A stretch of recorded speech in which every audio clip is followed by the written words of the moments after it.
The truth of the share market channel में आपका स्वागत है। मैं भवनेश अग्रवाल। नमस्कार दोस्तों, कल बाज़ार की स्थिति तो आपके सामने है और मैं इससे पहले वीडियो बाज़ार के दृश्य पे पहले जो 3-4 वीडियो बना चुका हूँ और मैं उसमें स्पष्ट आप लोगों को गाइडलाइन दे चुका हूँ। वो गाइडलाइन पसंद आती है नहीं आती ये आप लोगों का आउटपुट है। मेरा कोई प्रेशर नहीं है इस बात के लिए। मेरा जो फ़र्ज़ था, मानवीय जो रिश्ता है, मानवीय जो मेरा फ़र्ज़ था, वो मैं पूरा कर रहा हूँ। हर पॉइंट ऑफ व्यू पे मैं आपको हर तरह की सजेशन दे रहा हूँ ताकि आप सेफ रह सकें और आने वाले समय आपके लिए अच्छा हो, आपको प्रॉफिट हो। अब मेरा आपसे अनुरोध ये है कि अब कल एयू फाइनेंस बैंक के रिजल्ट आए। एयू स्मॉल फाइनेंस बैंक एक स्मॉल फाइनेंस बैंक है और ऐसे कम से कम 10, 12, 15 बैंक हैं इस देश में जो स्मॉल फाइनेंस बैंक हैं। They have been well licence by the RBI. और ये बात सही है कि अभी तक किसी भी स्मॉल फाइनेंस बैंक ने एयू फाइनेंस के अलावा किसी भी स्मॉल फाइनेंस बैंक ने इन्वेस्टर्स को रिवार्ड नहीं किया है। एयू फाइनेंस ने अभी रिवार्ड किया है, ये बात फैक्ट है। भविष्य में करेगा नहीं करेगा मैं इस बारे में कुछ नहीं कह सकता। कल जो इसके परिणाम आए हैं वो परिणाम दिखने में बहुत शानदार है, इसमें कोई दो राय नहीं। Quarter on quarter, year on year करीब 58% की ग्रोथ आई है क्वार्टर ईयर ऑन ईयर, और क्वार्टर ऑन क्वार्टर भी 5-7% है वो ग्रोथ। और मैं आपसे बता रहा हूँ कई बैरोमीटर्स पर, ये देखिए आप, जैसे जो डिपॉजिट बेस है इसका वो 1,09,000 करोड़ रुपये पहुँच गया और जो लैंडिंग बेस है लोन पोर्टफोलियो वो भी 1,00,000 करोड़ को क्रॉस कर गया। तो स्मॉल फाइनेंस बैंक में this is the top performer, इसमें कोई दो राय नहीं। हाई जो कॉस्ट ऑफ फंड्स है, जो कॉस्ट ऑफ फंड्स है इनकी, वो नहीं जो नेट इंटरेस्ट मार्जिन है इनका वो 6% से बढ़ के 6.10% हुआ है।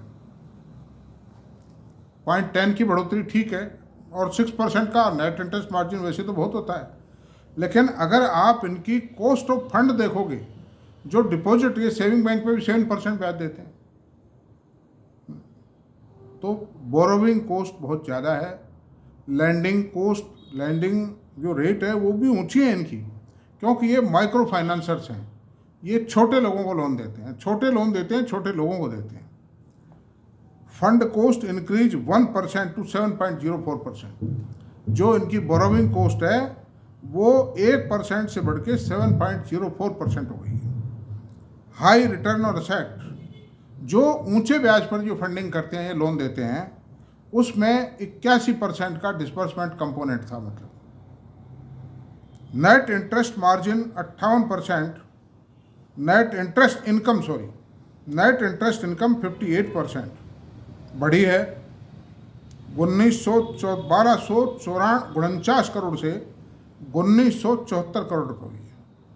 Other income grew by 57% to year on year बढ़ी है। और third party disbursement, credit card वगैरह से भी इनकम बढ़ी है इनकी। पीपीओपी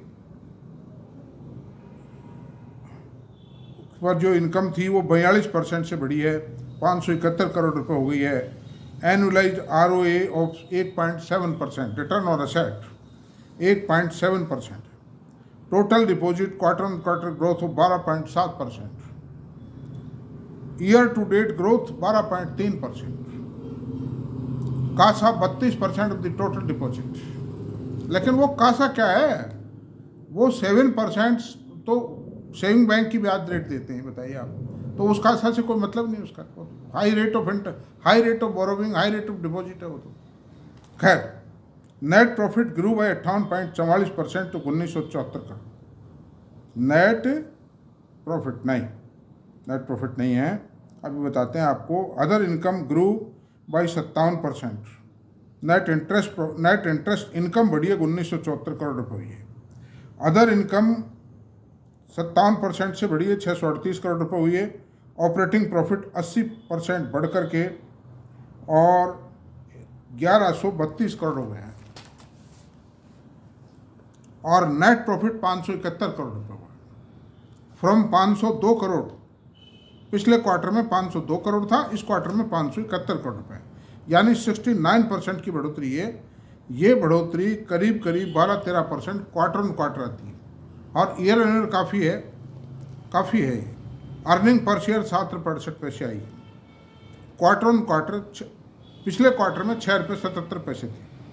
तो देखिए अर्निंग में 12-13% का फर्क पड़ गया है, क्वार्टर ऑन क्वार्टर पड़ गया है। ईयर ऑन ईयर तो करीब करीब ये 50% फर्क पड़ गया, कम से कम 57-58% फर्क पड़ा है। अच्छा, अब देखिए आप इनका नेगेटिव पॉइंट बताता हूँ।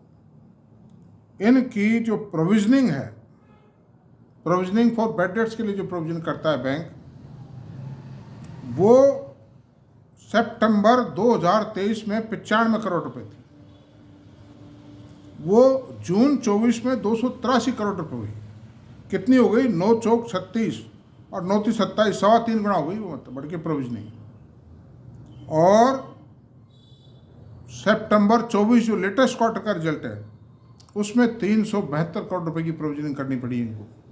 ये साफ संदेश देता है कि बैड डेट्स कंपनी के बढ़ रहे हैं। तो ये जो अर्निंग दिखाई दे रही है ना, ये दोस्तों अर्निंग नहीं है, ये बर्निंग है। मतलब ये, मैं किसी की आलोचना नहीं कर रहा हूँ, मैं किसी व्यक्ति की आलोचना नहीं कर रहा हूँ, मेरी किसी से कोई दुश्मनी नहीं है। मेरी संजीव अग्रवाल साहब हैं, इसके हमारे जाति बंधु हैं, वो जयपुर के ही हैं। वो भी मैं तो बहुत इज्जत की नज़र से देखता हूँ। This is the only man who is running A high rewarding small finance bank. तो अच्छे आदमी है, बहुत महान आदमी है, इसमें कोई दोराय नहीं है। बहुत आई रेस्पेक्ट हिम। लेकिन जो चीज़ है सामने वो तो है ही ना। मतलब उनको हमारी आवाज़ देखो पहुँचेगी कि नहीं पहुँचेगी वहाँ तक पता नहीं, लेकिन उनको संभालना चाहिए। जो फंडिंग कर रहे हैं, जो लोनिंग कर रहे हैं, बहुत स्ट्रिक्टली चेक करके करना चाहिए, वरना बैंक डूब जाएगा। अच्छा सर, तो 9 चौक 36, एक साल के अंदर 4 गुना से भी ज़्यादा प्रोविजनिंग करनी पड़ी है बैंक को। कोई भी आदमी प्रोविजनिंग क्यों करेगा? अर्निंग नेट प्रॉफिट दिखाना चाहेगा, अपने शेयर को बढ़ाना चाहेगा। ईपीएस बढ़ेगी, नेट प्रॉफिट बढ़ेगा तो शेयर बढ़ेगा भाई। तो ये प्रोविजन बैड डेट्स हो रहे हैं, इस बात का स्पष्ट संकेत। अच्छा, अब चलते हैं। नेट एनपीए, ग्रोस एनपीए 1.98% है और ये पिछले क्वार्टर में मार्च 63 में जो net non perform net NPA जो था वो 0.63 था, जो अब बढ़ करके 0.75 हो गया है। तो मैं जो कह रहा था वो बात सही है, मैंने जो कही वो बात सही है, मैंने सिद्ध कर दी। तो ऐसी सूरत में दोस्तों एक रेड सिग्नल तो आ रहा है कि बैड डेट्स बढ़ रहे हैं। अब वो कंपनी डिक्लेयर नहीं करे, वो एक अलग बात है, करने पड़ेंगे और वो एकदम झटका खाएगा, मैं आपसे बता रहा हूँ। उसी का परिणाम है कि इतने अच्छे रिजल्ट जो दिखाई देते हैं, 58% ग्रोथ दिखाई दे रही है, उसके बावजूद भी आज शेयर रेड में है। अरे भाई 58% पे तो बढ़ना चाहिए था ना, मतलब but the share is in red. मामूली रेड में है, ज़्यादा नहीं है लेकिन रेड। और वो रेड में मामूली इसलिए लोगों का भरोसा बहुत है एयू फाइनेंस पर। मुझको बड़े बड़े कंसल्टेंट कहा करते हैं कि साहब एयू फाइनेंस खरीदो। मैंने कभी नहीं खरीदा, क्योंकि मैं जो ये माइक्रो फाइनेंसर्स हैं जो भी हैं, चाहे वो माइक्रो फाइनेंस कंपनी हो चाहे माइक्रो फाइनेंस बैंक हो, आई डोंट प्रीफर। कोई भी बुरा ना माने इसमें, जो बात है वो है। अच्छा, अब आप देख लीजिए, मैं यही बताता हूँ आप, मैं 8-10 बैंकों की लिस्ट है। कैपिटल स्मॉल फाइनेंस बैंक, सूर्योदय फाइनेंस बैंक, उज्जीवन, उत्कर्ष, ईसफ, बंधन बैंक, इक्विटास और कैपिटल फाइनेंस बैंक।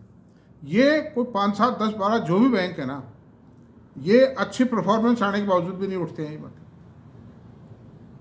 उसका सिर्फ रीज़न एक ही है कि एक तो जो शेयर मार्केट के अंदर जो इन्वेस्टर है, बड़ा इन्वेस्टर है, उसको भरोसा नहीं है, क्योंकि कब डूब जाए कोई पता ही नहीं। ये लोन किसको देते हैं? ये बाज़ारों में भी लोन देते हैं, जो ट्रेडर्स हैं उनको लोन देते हैं। जैसे कटले के अंदर, जैसे कोई कटला है, मंडी है, उसके व्यापारियों को लोन दे दिया, अब कोई खा जाए क्या कर लो बताओ आप। तो फिर इस तरह के लोगों को भी लोन देते हैं कि जैसे कोई बकरी चराने वाला है, गाय चराने वाला है, भैंस पालने वाला है, दूध बेचने वाला है, कोई हलवाई है छोटा मोटा, तो इस तरह के बहुत लोगों को, जब फिर छोटे मोटे प्रोफेशनल्स हैं,